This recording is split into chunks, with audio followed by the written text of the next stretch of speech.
Her daughter told her not to come to the wedding, then showed up barefoot on her porch in a ruined dress. Marla Evans, retired schoolteacher and widow, didn't ask questions. Cassidy, her only child, curled up on the couch without a word, mascara streaked, ring gone, silence loud. By noon, Marla had changed her locks, rewritten her will, and called her attorney. She'd spent years being left behind by the girl she raised. Now, she would make sure no one daughter, groom, or family rewrote the story without her name on it. Before we begin, may I ask, where in this big, beautiful world are you listening from? It's always a quiet honor to know who's sharing this space. Drop it in the comments, and don't forget to subscribe. The message lit up the screen in a sterile blue bubble, cruel in its simplicity. Do not show up to the ceremony. This day isn't about your drama. Marla stared at it for 10 minutes before the light on her phone dimmed and the screen went black. She didn't move, didn't blink, just sat in the creaking porch swing, one knee drawn up, her hands resting in her lap like something had broken off inside her and left only the hollow frame behind. On the railing, a freshly baked apple pie cooled in the fading late afternoon air. She braided the crust with care, added a little extra cinnamon the way Cassidy used to like when she was small, when love was still allowed in the house, when birthdays meant burnt candles and not silence. Across the gravel road, dust kicked up as cars streamed past, their tires humming on hot asphalt. Lace-trimmed dresses, pressed suits, laughter trapped in rolled-up windows. They were all headed down the lane to that overpriced vineyard Cassidy had chosen for her wedding. The same one Marla had driven past every week on her grocery run, pretending not to imagine the chairs, the vows, the music, the absence. Jana stepped onto the porch carrying 2 mugs of coffee. She paused when she saw Marla's expression and the pie that hadn't been touched. She didn't need to ask. She sent it. Marla handed her the phone without a word. Jana read it, lips tightening. You raised her better than this. Marla took a slow sip of the now lukewarm coffee, eyes following another white SUV as it passed. Apparently not. Wind stirred the overgrown hydrangeas, lining the edge of the porch. The blooms were tired and drooping, much like everything else that season. The garden had gone to seed. Cassidy used to pick sunflowers for the kitchen table when she was younger, the ones that grew wild near the fence. Now the stems were dry, split, forgotten. She's angry at something, Jana muttered, more to herself than anyone. No, Marla said, voice flat. She's ashamed. That's different. Anger passes. Shame calcifies. For a while they sat in silence. Even the insects seemed muted in the thick air. The sky slipped into bruised purple as twilight settled over the valley. Lights flicked on in distant homes. Porch bulbs, kitchen glows, ceremony floodlights far down the lane. Marla didn't cry. She'd done all that years ago behind closed bathroom doors, in the privacy of her classroom at lunch break, in the car during rainstorms when the music was loud enough to drown out the sound. At 9:13 p.m., she stood, went inside, and turned the porch light on. Out of habit, maybe hope, or maybe muscle memory. She didn't analyze it. She washed the dishes she hadn't used, watered the plants that had already withered, folded towels that didn't need folding. Jana checked in once more, standing in the doorway. She'll regret it, she said gently. Marla shrugged. Maybe, but regret is still a shadow, doesn't fix the light. Jana left with a long hug, but Marla barely registered it. Her chest felt numb. She went to bed just after 10, but didn't sleep. She lay staring at the ceiling, the fan spinning too loud, her thoughts moving slower than her pulse. When the first pale strip of dawn broke across the ceiling beams, she hadn't yet closed her eyes. And then, a noise. Gravel shifting, a thud, a sharp rap at the front door. She checked the time, 6:14 a.m. She rose in silence, her joints stiff, her mouth dry. As she opened the front door, the screen creaked in its hinges. And there, standing barefoot on the wooden planks, was Cassidy. Her wedding dress was wrinkled, the hem stained and dragging. Her hair hung limp, tangled, a few pins still clinging to strands. Mascara streaked down her cheeks in crooked black rivers. Her bouquet was gone. Marla's heart thudded once, like a delayed echo. She didn't speak. She didn't cry. She just stood there, breathing like she'd outrun something big, and didn't know if it was still chasing her. Marla watched her, not with open arms, not with the softness of reunion, just a stillness born from years of waiting and unlearning what to expect. She said nothing, stepped aside. Cassidy walked in on aching feet, each step soundless, except for the whisper of chiffon against her leg. She made it 10 feet into the house before her knees buckled slightly. She caught herself on the arm of the couch, then curled up, pulling her legs beneath her like a child on the first day of school. She didn't take off the dress, didn't ask for a blanket, just sat, folded in on herself, eyes blank. Marla stood in the doorway for a long minute before closing it quietly. The sound of the latch clicking echoed louder than expected. She didn't ask anything, didn't offer food or fuss or comfort. Instead, she moved to the kitchen and turned the kettle on, hands trembling just enough to clink the mug too hard against the counter. The pie from last night still sat under its mesh cover, untouched, as stale as the ache in her chest. At 7:03, Jana's pickup rumbled up the gravel. The tires stopped abruptly, and a car door slammed. 3 seconds later, knock knock. Marla opened it. Jana held 2 travel mugs and a plastic bag of warm biscuits. Her gaze slid from Marla's face to the inside of the living room, and froze. "What the hell?" she whispered, more exhale than question. Cassidy didn't turn her head. She just sat there, staring at the patch of carpet near her feet, like it might open up and swallow her. Jana stepped inside, slowly. "Is this real?" Marla took 1 mug, nodded once. Real enough. Jana didn't press. She was smart like that. She leaned against the wall, sipped quietly, and watched. Marla crouched beside the couch, not touching Cassidy, not even looking at her directly. "Did something happen?" she asked gently. Cassidy blinked once. Her lips parted, then closed again. The second time, her voice came out as a whisper, nearly dry. "I couldn't go through with it." Marla raised an eyebrow. "You did." Cassidy turned toward her, just enough to show the smudged corner of her lipstick and the faint outline of where a veil might have tugged her hair down earlier. "Then I undid it." A long pause stretched between them. The kettle screamed behind them, like it didn't know how to stop. Marla stood and moved to the stove, silencing it. She poured the water slowly, adding just enough honey to soften the bite of the black tea. Cassidy didn't ask for a cup, but Marla handed it to her anyway. They sipped in tandem, the only noise the ticking of the old wall clock and the hum of Jana pacing on the porch outside. 10 minutes passed before Cassidy reached into the folds of her dress and pulled something out, a ring. Platinum, small diamond, barely smudged. It sat like a dropped stone in her palm. She didn't look at it. She just held it out and placed it carefully on the worn wooden coffee table. "He doesn't know I left yet," she said, her voice barely audible. "I turned off my phone after the vow." Marla glanced at the ring, then at her daughter who had once made popsicle stick houses on this very rug and now sat here like a broken thing. She didn't say a word. Cassidy sat on the edge of the porch swing, her borrowed robe clutched around her knees, eyes fixed on the horizon like the sky might offer an answer. The morning mist hadn't burned off yet. Dew clung to the steps and the wild rosemary sprouting through the porch rail. Somewhere down the hill, a crow screamed, sharp, guttural, then silence again. Inside, Marla poured 2 mugs of coffee, one for herself, black and bitter, one with a splash of almond milk, just in case Cassidy still drank it that way. She stepped outside, placed the second mug beside her daughter without a word. Cassidy picked it up, sniffed it, held it like a peace offering, unsure if she should drink. "I meant to drive further," Cassidy said finally, voice raw. "Didn't expect to land here." "You always land here," Marla said, not looking at her. "Even when you don't want to." Cassidy let out a tight laugh that died halfway. "Well, that's honest." They sipped in tandem. A truck rumbled past on the road below, gravel crunching under thick tires. Probably someone from the catering crew, picking up leftover rentals from the venue. Marla didn't look. She didn't want to see the aftermath. "It happened," Cassidy whispered. Marla didn't respond. "The ceremony." "I walked the aisle, smiled, took his hand, said all the things." Marla blinked slowly. "And," Cassidy's fingers dug into the porcelain mug. "And I was gone before the ink dried on the certificate." She turned slightly, just enough to reveal her profile.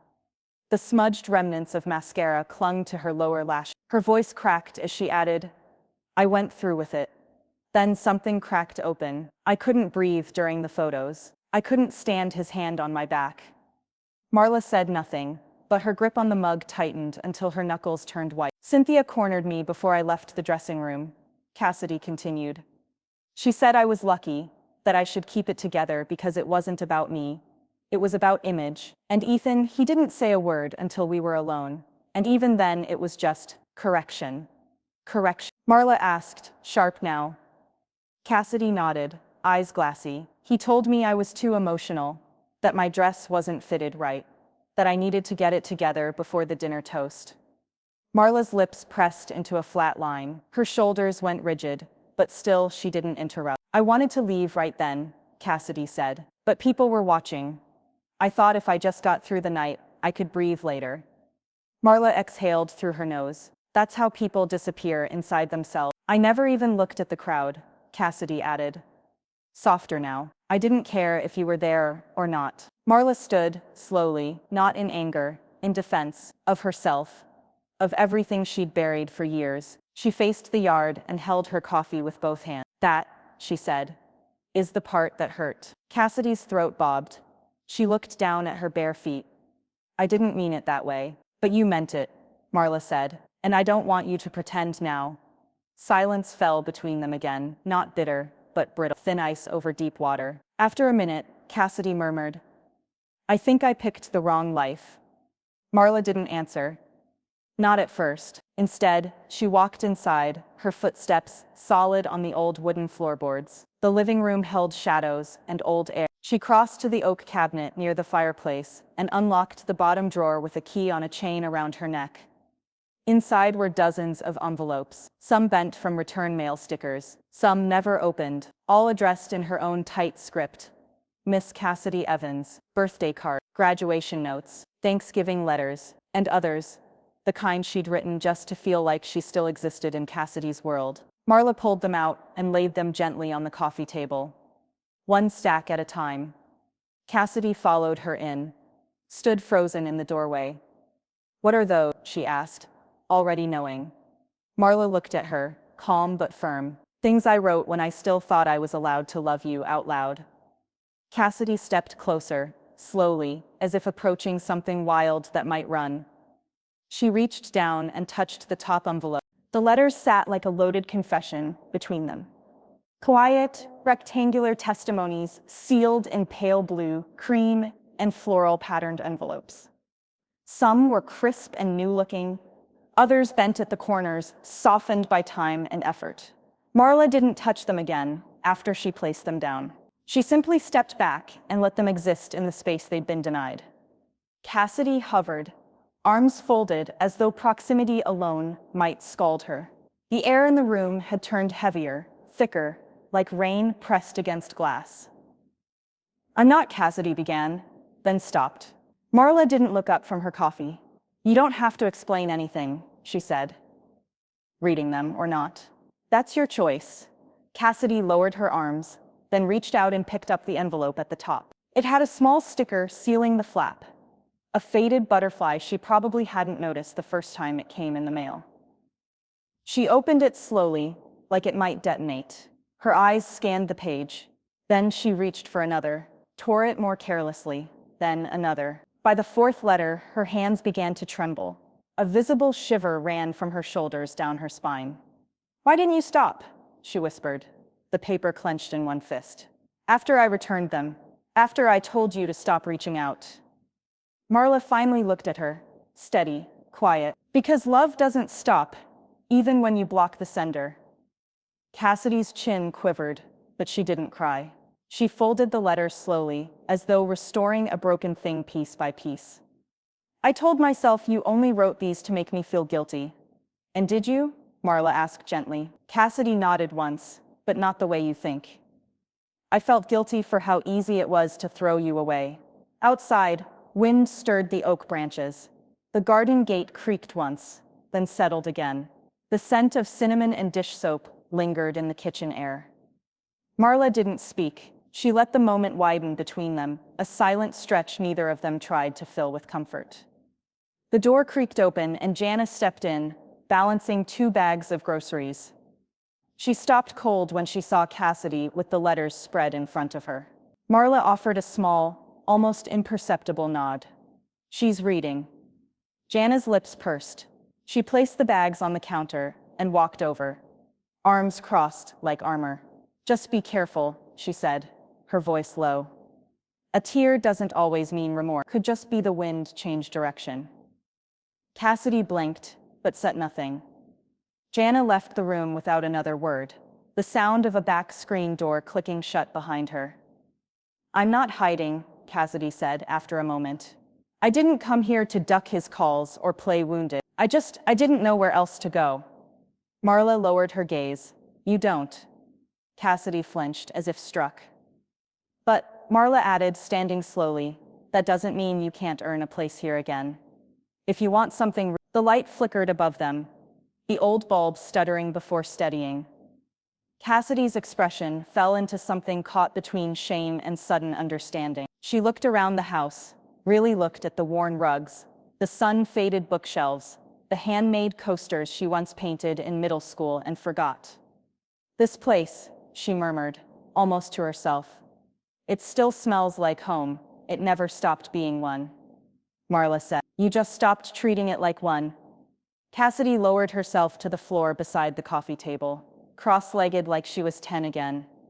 Letters in her lap. Her fingers hovered over one envelope she hadn't touched yet. Marla stepped out of the room, giving her space, and didn't see the moment Cassidy finally opened the letter with her 12th birthday date on the front. But she heard the breath hitch. The morning after the letters, the sun broke across the fields in slow sheets, painting the porch in a pale gold. Marla stood at the kitchen sink, washing yesterday's coffee cups by hand, though the dishwasher hummed beneath her, half empty. Some rituals felt earned. Cassidy padded into the room, barefoot and quiet. Her hair pulled into a haphazard bun that didn't hide the hollows under her eyes. She sat down at the table, the same seat she'd claimed as a child, elbow propped, knee tucked up. Marla dried her hands, turned and leaned against the counter. We need to set rules, she said simply.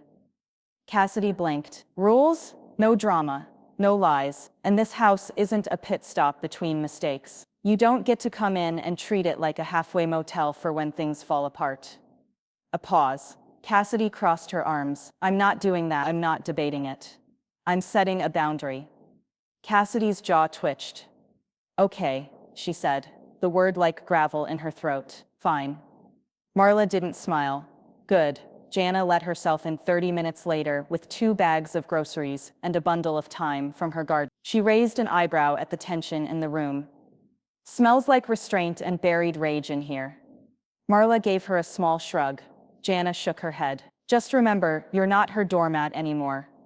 No more tiptoeing around emotional landmines that you didn't plan. Cassidy flinched at that, but said nothing. She spent the rest of the afternoon in the den, where dust motes floated like forgotten stories. That's where she found the photo album wedged beneath the couch, the green one with the cracked leather binding. She didn't ask permission. She sat cross-legged on the floor and opened it, page by brittle page. There were photos of her in Halloween costumes, classroom art taped to refrigerators, birthday candles frozen mid-blow, and a few pictures of a man she barely remembered, broad-shouldered, square-jawed, grinning at a life he didn't stay for. Cassidy called out, softly. Was this him? Marla glanced in from the doorway, towel in hand. That was your father. Back when he still knew how to show up. Cassidy turned the page. Did he send letters too? No, Marla said, walking away. He just left. Cassidy traced a fingerprint across one faded Polaroid. He chose absence. Marla's voice came from the kitchen, and you didn't have to inherit. There was a stillness after that. Not angry, not cold, just a shared space with truth inside it. Later that evening, Cassidy stood on the back steps, phone in hand, voice low. Marla, watering the tomato plants at the edge of the porch, caught it not by spying, but because the wind carried the words at just the right moment. Cassidy's tone was strained. No, I'm fine, I told you. I'm staying with a friend, okay? She doesn't need to know everything yet. A pause. She's listening. She's here. Marla didn't move. She didn't make a sound. But her fingers went still on the watering can.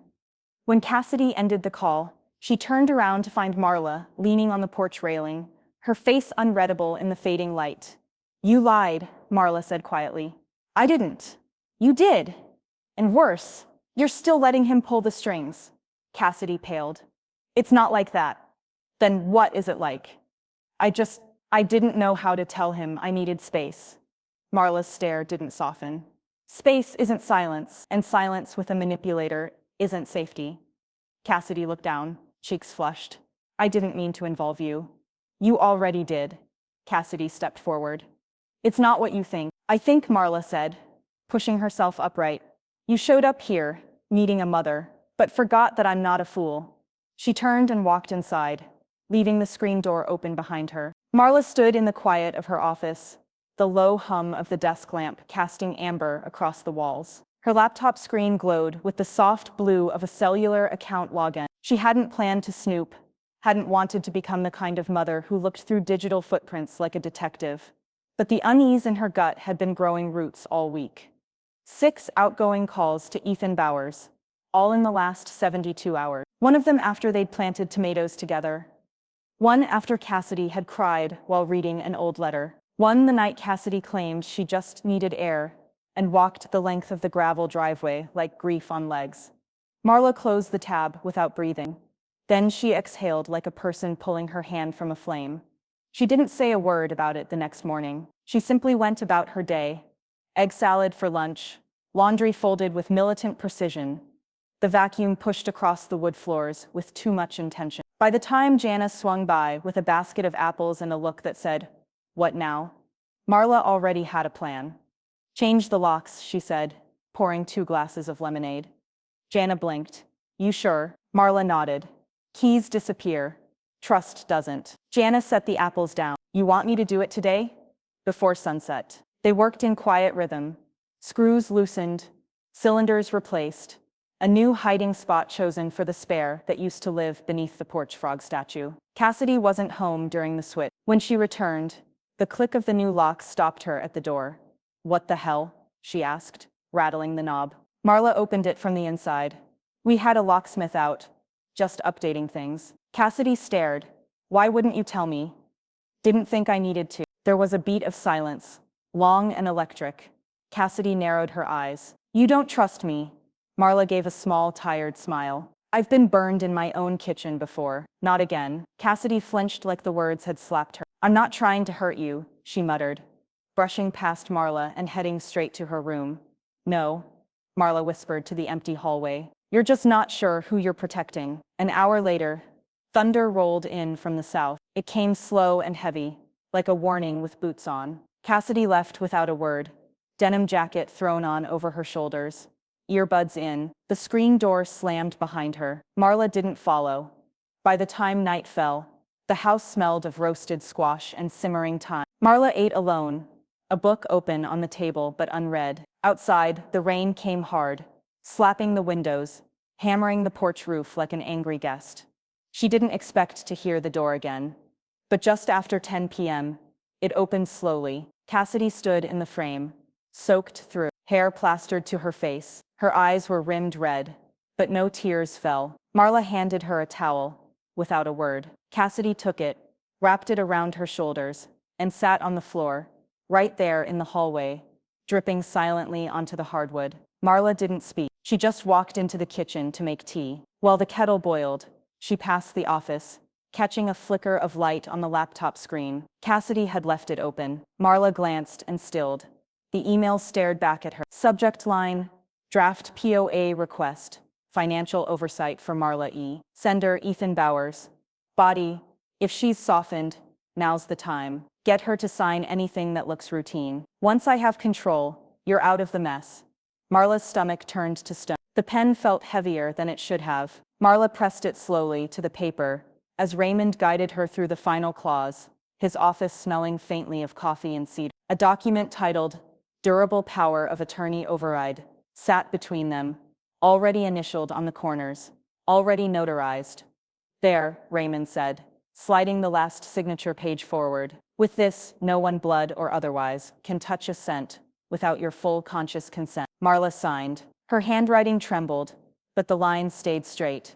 He leaned back in his chair. You sure about all this? I'm sure I wasn't 2 weeks ago, she said. That cost me more than I'm willing to lose again. She'd added everything, updated her will, locked in inheritance clauses that protected the house, even included a stipulation that no decisions could be made under duress or third-party pressure. Cassidy's name wasn't removed, but it was no longer a default. It had to be earned now. When she left the office, the sun was high and mean. The weight in her chest didn't vanish, but it shifted, tucked itself somewhere manageable. By the time she got home, Cassidy was at the sink, sleeves rolled, washing dishes that hadn't needed washing. "Hey," she said, without turning around. "I made sweet tea. I used the one with mint, like you like." Marla placed her purse on the hall table. "Appreciate it." Cassidy turned then, smile soft and uncertain.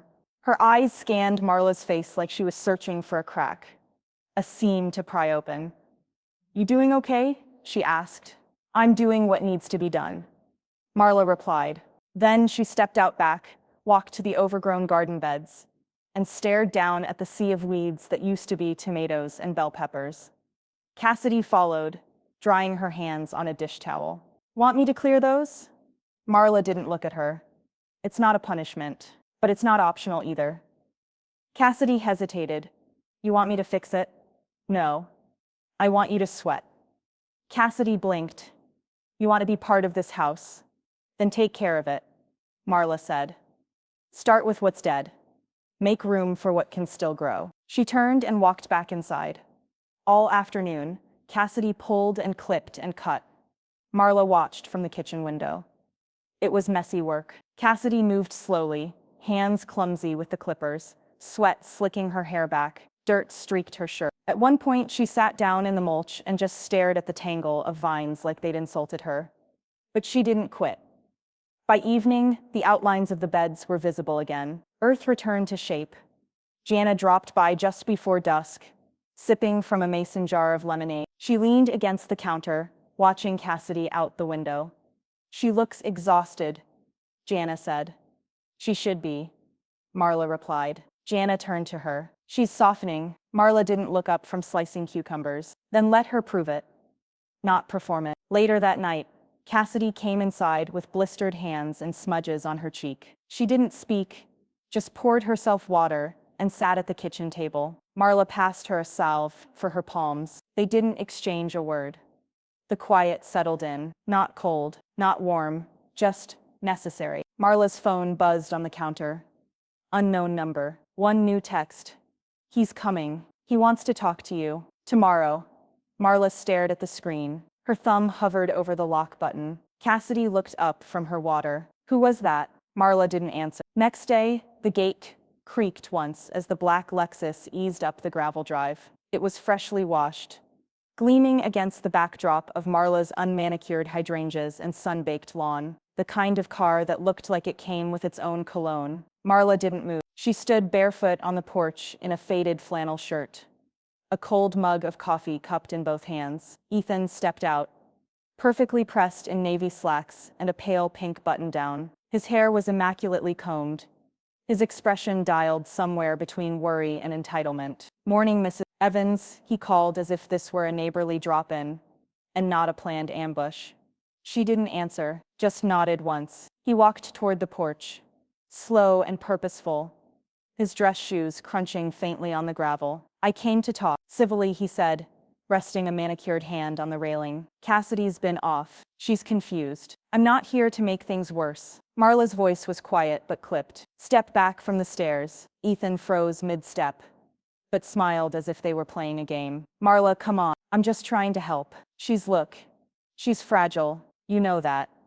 "I know she's a grown woman who hasn't been treated like one," Marla replied. She reached into the folder, resting beside her coffee, and pulled out a single page. The paper was thick. "Official. I expected this visit," she said, handing it down to him without stepping off the porch. "Here's a copy of your notice of legal boundaries and trespass warning. You're no longer permitted on this property. You attempt entry again, I press charges." Ethan's face didn't change for a full 3 seconds. Then his nostrils flared almost imperceptibly. "You're being dramatic." "No," Marla said calmly. "You're being dangerous." His voice dropped. "You really think you can stand between us? That girl doesn't know what she wants. She changes like the wind. Then maybe don't try and build a life on her like she's dry land." Ethan chuckled, but the sound was hollow now. "You're overreacting."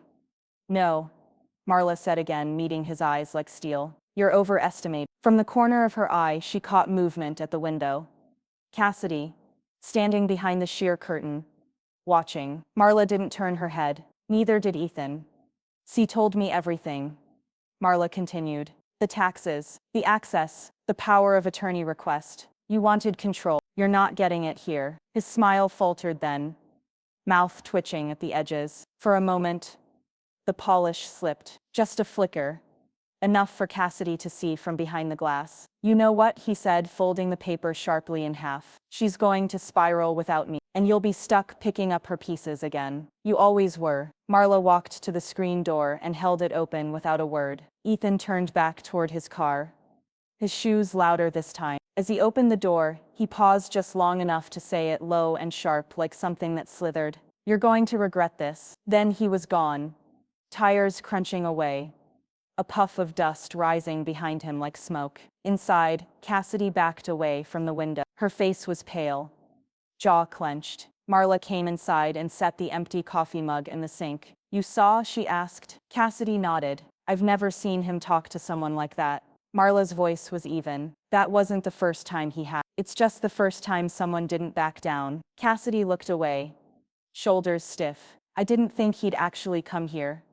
"I did," Marla replied. "That's why the gate stayed shut." Cassidy didn't say anything, just sat at the table, hands twisting in her lap. Silence filled the house, but it wasn't emptiness, it was weight. Marla stood in line at the bank, the antiseptic scent of air conditioning clinging to her sweater sleeves, the air too cold for July.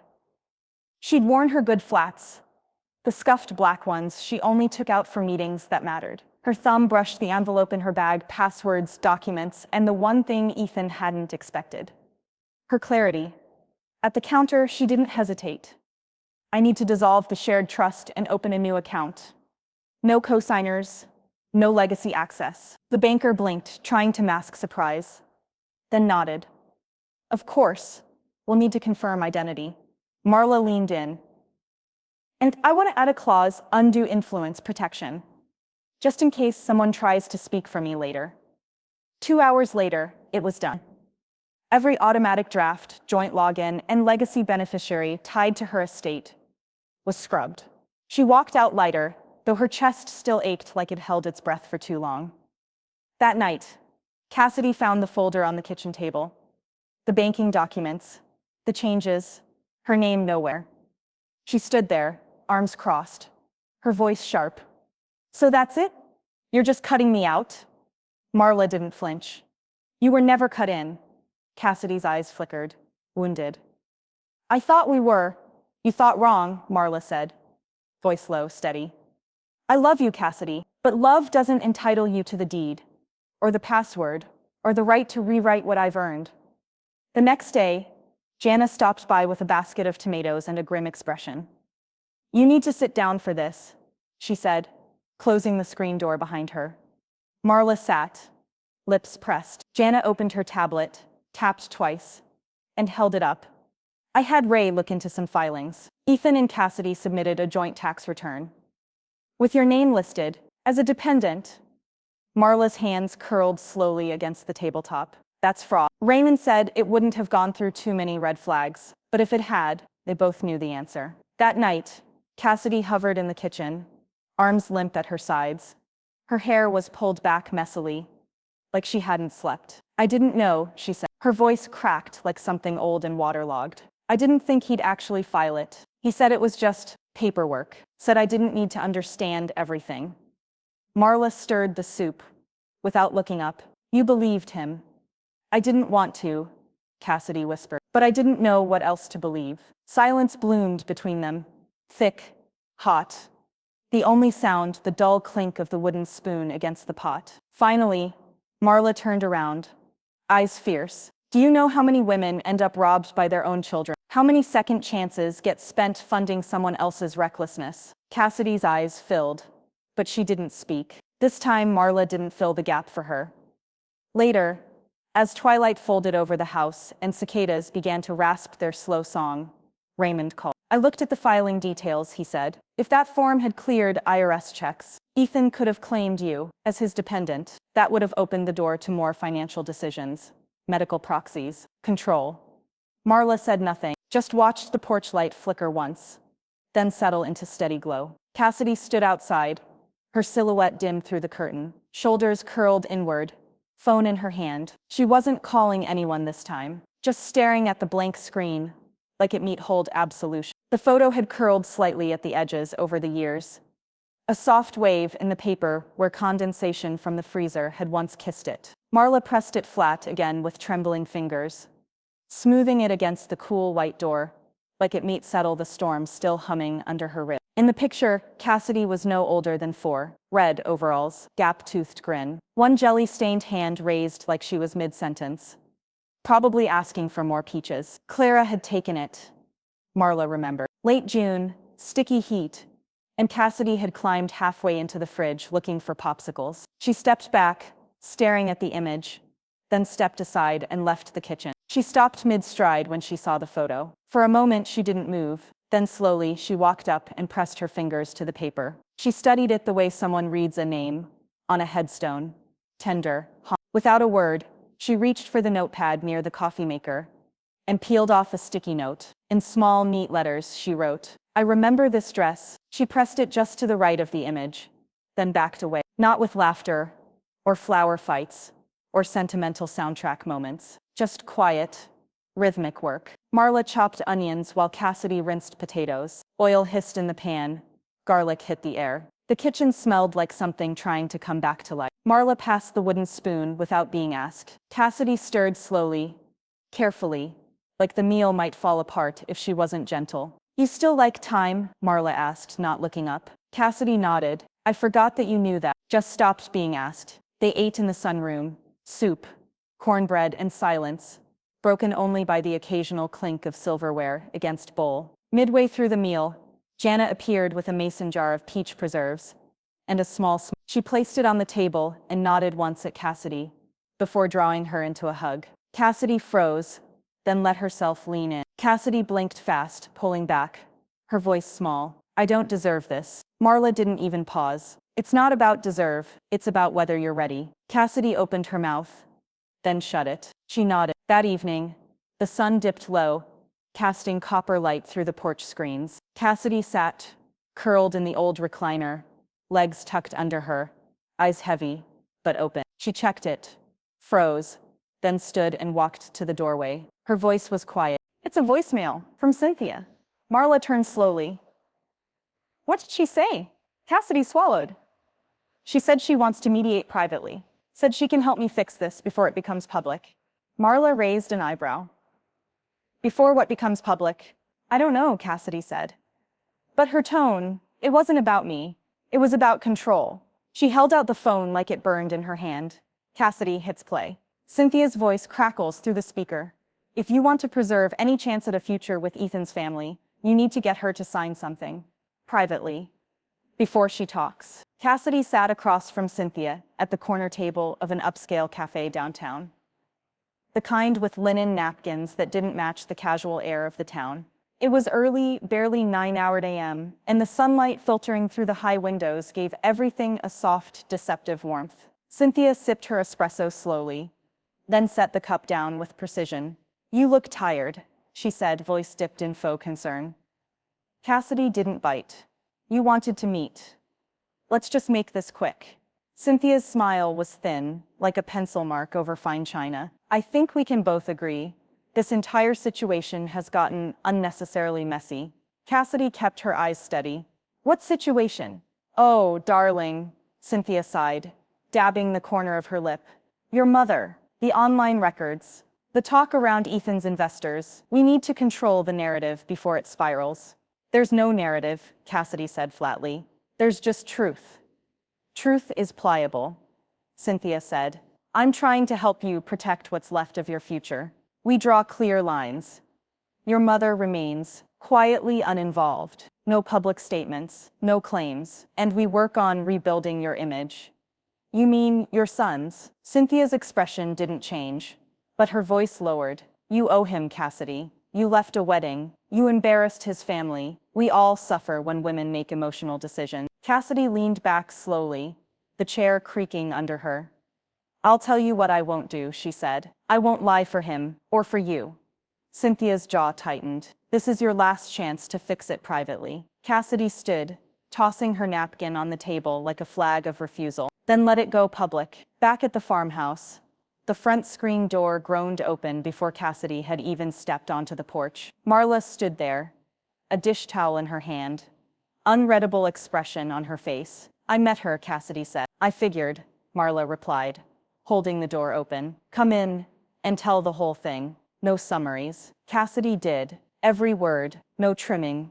No softening. When she finished, Marla sat down at the table and folded the towel neatly, deliberately. That's the first truth you've volunteered since you got here, she said. Cassidy didn't argue, just nodded. Later that day, Marla called Raymond, her longtime attorney. His voice was calm but razor-sharp. If Cynthia Bowers attempts to defame you or interfere with your financial estate, he said, we'll be ready. I'll prepare a cease and desist clause with a defamation rider. Quiet, tight, but enforceable. Marla exhaled slowly. Make sure it covers Cassidy too, for her protection. That night, Cassidy sat at the kitchen table alone, a yellow legal pad in front of her, pages filling fast with looping, emotional handwriting. The overhead light buzzed gently, and outside, crickets crooned like background violins. She titled the letter to Ethan. The words poured out, angry, aching,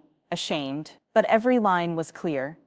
You never protected me from yourself. You turned my fear of becoming her into your excuse to control me. I am not returning to you, to them, to who I became there. She folded the letter, tucked it into an envelope, and left it unsealed. By morning, Marla stepped out into the living room expecting silence. Instead, she found Cassidy asleep at the dining table, head resting beside a meticulously organized binder, color-coded tabs, laminated divider, dozens of lesson plans, Marla's old curriculum, digitized, labeled, outlined. On the cover, in Cassidy's handwriting, my real legacy. The folding chairs were mismatched. The projector bulb flickered like a firefly trapped in a jar, and someone had brought stale store-bought muffins in a cracked plastic container. It wasn't glamorous, but the tiny community center smelled of old books, sharpened pencils, and paper warmed by human hands, the kind of classroom Marla used to know by heart. Cassidy stood at the front of the room, one hand on her hip, the other holding a dry erase marker. She was dressed simply, cardigan sleeves pushed up, hair in a soft twist, no trace of the high-gloss woman who once posed for engagement photos beneath weeping cherry trees. She looked lived in, present. I always thought literacy was about test scores, Cassidy told the class.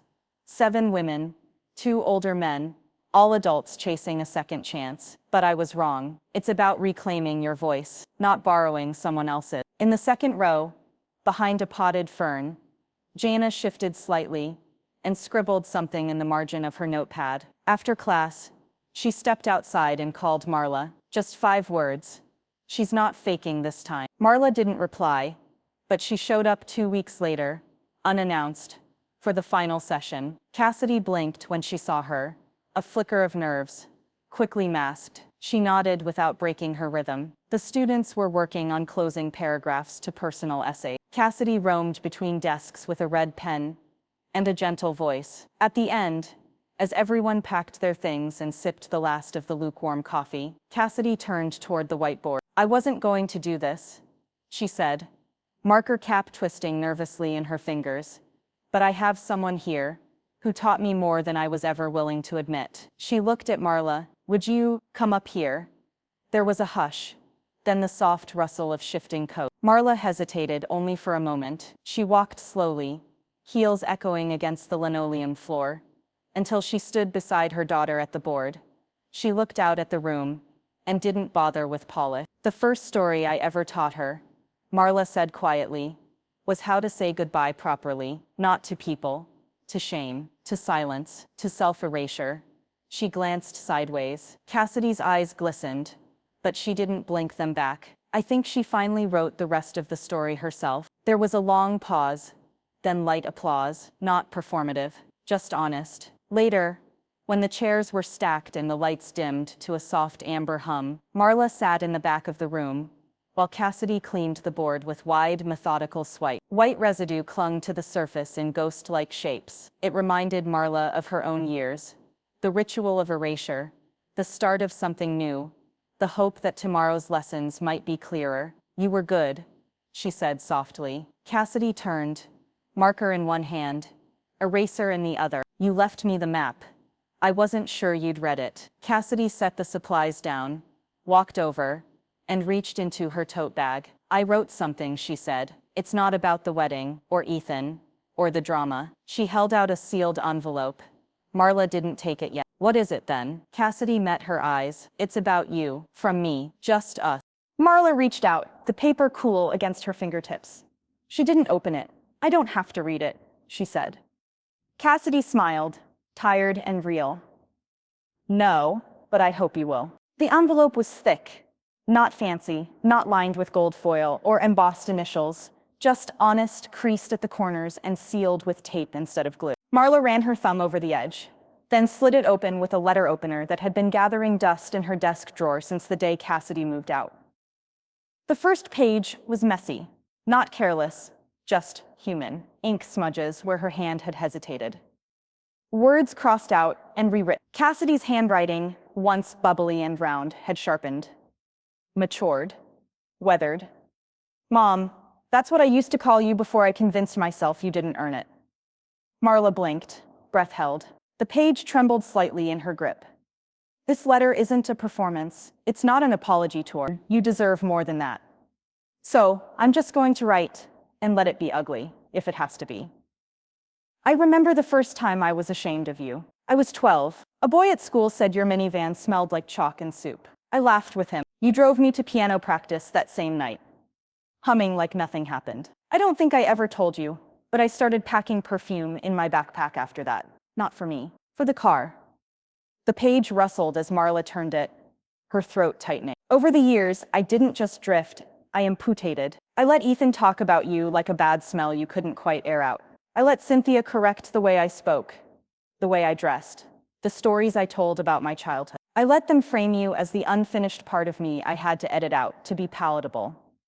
And I went along with it because I thought that was what success looked like. Tidy, stylish, married. I thought love had to be performative to count." A tear slid down Marla's cheek. She didn't wipe it, it dried on its own. Ethan didn't scream. He didn't hit, but he shrank me piece by piece. Whenever I defended you, he'd tilt his head like I was speaking a different language. He told me once that women like you, meaning you, never knew when to stay in their lane. He meant, and I let it slide. Every time. I thought becoming different from you meant I'd be better. Turns out, it just made me hollow. Marla's hands stilled, her breathing shallowed. She stared at that line for a long time. "You loved me loudly, and I punished you for it. You stayed present when I made myself unavailable. You kept writing after every letter came back unopened. You left the porch light on, and I never even turned to look. If you never trust me again, I'll understand." Marla flipped to the final page. The pen strokes were slower now, more deliberate.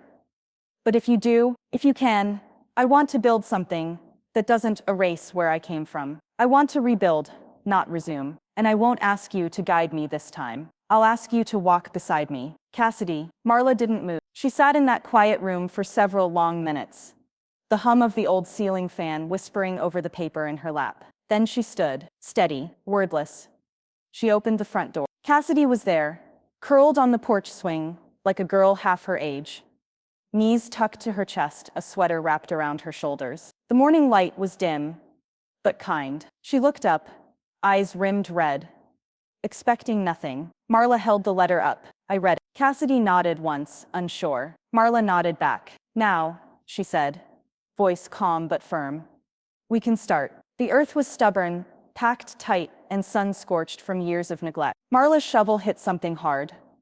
A knot of roots or a forgotten stone, and she paused, wiping her brow with the back of her wrist. The sky was overcast, thick with the smell of wet mulch and distant rain, but it wasn't unpleasant. It felt like something was turning. Cassidy knelt beside the raised bed, in jeans that were too clean and gloves that didn't quite fit. Her hands trembled slightly as she uprooted dead stems. Her face flushed from effort and unspoken things. Neither of them spoke much that morning. They didn't need to. The scrape of trowels, the rustle of overturned soil, and the creak of the old garden gate said enough. By midday, sweat soaked the back of Marla's neck. She leaned on her rake and glanced sideways. Cassidy was placing tomato seedlings into the ground with surprising care. "You remember what we planted here last time?" Marla asked, not accusing, just reaching. Cassidy didn't look up. "Cherry tomatoes and bell peppers. I always ate the peppers too soon." Marla smirked. "They were green. You called it early harvesting." Cassidy smiled for the first time in days. Small, earnest. It lingered just long enough to soften the lines around her eyes. Jana arrived an hour later with a sun hat slung over her shoulder and a basket of clippings. She walked the garden perimeter like a proud supervisor, then knelt without invitation and began snipping sprigs of lavender with deliberate, reverent movements. "This time," Jana said, handing Cassidy a bunch. "The scent sticks." Cassidy held the lavender near her face, breathing deep. Her eyes glistened, but she didn't wipe them away. The silence felt less tense now. Not empty, but resting, like soil after rain. Later that afternoon, Cassidy came inside, wiping dirt off her arms with a dish towel, and placed a crisp envelope on the kitchen counter. It was addressed to the county clerk. "I filed it," she said, "the restraining order. It's official. No contact, no loopholes." Marla glanced at the envelope, then at her daughter. There was no bravado in Cassidy's voice, just clarity. "I don't expect congratulations," Cassidy added. "I just needed you to know it's done." Marla nodded. "I believe you." That night, with the porch light humming and the scent of lavender lingering on her skin, Marla sat at her kitchen table with a thick manila folder. She revised it with a calm hand, adding a clause that had been rolling in her mind for days. Cassidy wouldn't inherit money. Not yet, but she would have full access to the house, the land, the garden, the rooms still echoing with laughter and old pain, if and only if she stayed accountable. She underlined the phrase twice. When she told Cassidy the next morning, there was no fight. "Okay," Cassidy said simply. "That's fair." Marla studied her face for deception and found none. It startled her more than any protest would have.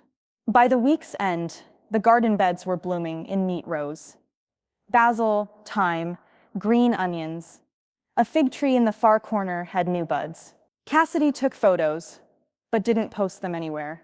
"Some things," she said quietly, "aren't for public proof." Marla felt that line settle deep in her chest, like a root finally finding its place. That evening, as Cassidy cleaned mud from her boots, and Gina packed up leftover rosemary into little glass jars, Marla opened her inbox out of habit. One new email. The subject line stopped her breath. "You saved me once. Still teach." It was from a name she hadn't seen in over 20 years. A former student. The message was short. No punctuation. Just an echo from the past, knocking on her door. The porch boards no longer creaked with resentment. Marla had replaced the splintered planks herself one Saturday morning, sanding each one down with care. The porch light, now fitted with a fresh bulb and a warm amber hue, glowed a little brighter each night, casting soft halos on the railing where the pie once sat untouched. Today the pie was peach. Still warm, steam rising as it rested beside two mismatched plates. Cassidy leaned against the porch column, her face upturned toward the fading blue sky, hair pulled back with a clip Marla hadn't seen in years. She had baked the pie herself, using Marla's recipe from the index card drawer, the one Cassidy had once dismissed as too old school. Inside, the refrigerator door was dotted with photos again, not curated memories from curated social feeds, but quiet, honest snapshots. Cassidy holding a shovel in muddy jeans. Gina and Marla laughing in the garden, caught mid-snort. A dog-eared picture of Cassidy at 5, jam smeared on her face. Still kept in the corner. Cassidy didn't live here anymore. She'd found a small apartment near downtown, nothing fancy, but hers. And yet she showed up 3, sometimes 4 times a week. No announcement. Just a knock on the side door, or the creak of the screen, as she let herself in. No pretense, no permission seek. It was Gina who first said it out loud one afternoon, perched in her usual spot on the porch swing, with a mason jar of mint tea. She picked up the letter Cassidy had taped beside the door. Back soon. Picking up compost and read it with a slight smile. "Forgiveness isn't forgetting," she said, squinting at Marla. It's remembering better. Marla didn't respond right away. She watched the sun pour gold over the tomato vines, the bees hovering lazily above the thyme bush. Cassidy had learned to water in the early morning now. Less evaporation, more growth.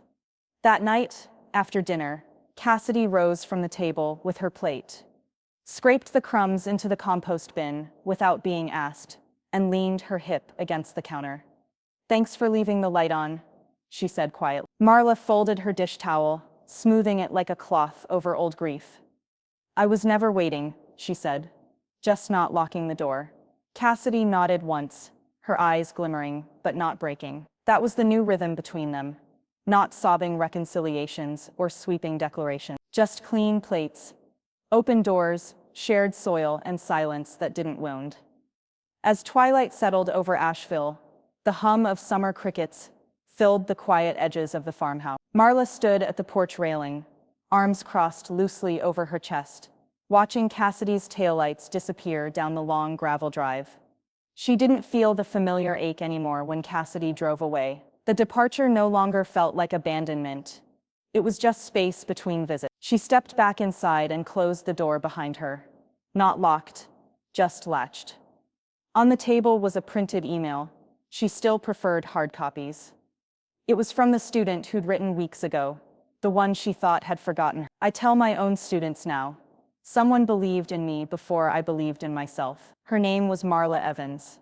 Marla folded it gently, slid it into the small drawer beneath the kitchen radio, the one where she kept letters now, only the ones worth rereading. Above the drawer, on a shelf, sat a picture Cassidy had framed herself. The two of them in the garden, hands muddy, faces beaming. Beneath it, Cassidy had written in small, uneven script, "Still learning from her." The porch light clicked on automatically as dusk deepened. It glowed across the yard, spilling light onto the edge of the garden beds and the gravel path beyond.